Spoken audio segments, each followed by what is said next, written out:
কাফিররা আমাদের নবী সাল্লাল্লাহু আলাইহি সাল্লামকে বলেছিল, আমরা শুধু তখনই বিশ্বাস করব যখন দেখব।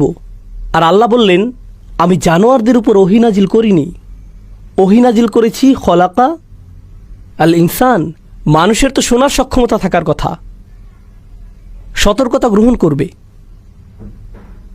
আমি তোমাদের সাথে জানোয়ারদের মতো আচরণ করিনি, কারণ তোমরা মানুষ। আমি তোমাদের সাথে জানোয়ারদের মতো আচরণ করিনি।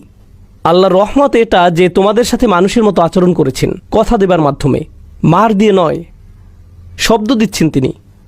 তারা তবুও বলছে, না না না, আমরা এখনো দেখতে চাই। আল্লাহ বলছেন, কি কি দেখনি তোমরা? আশ-শামসু ওয়াল কমারু বিহুসবান।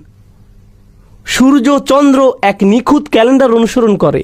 প্রত্যেকটি দিন তোমরা আল্লাহর ক্ষমতা দেখতে পাচ্ছ। এটাও যথেষ্ট না তোমাদের জন্যে? এটা অসাধারণ লাগে না তোমাদের? পৃথিবীকে বেঁচে থাকার জন্যে, এখানে জীবনের অস্তিত্ব থাকার জন্যে সূর্য একদম নিখুঁত দূরত্বে অবস্থান করছে। জোয়ার ভাটার জন্য চাঁদও একদম নিখুঁত দূরত্বে অবস্থান করছে। ক্যালেন্ডার তৈরি করার জন্যেও মানুষের তৈরি সমস্ত ক্যালেন্ডার হয় সৌর অথবা চন্দ্রের ভিত্তিতে। আমাদের সমস্ত সময়ের হিসেব সৌর কিংবা চন্দ্রের সম্পর্কিত।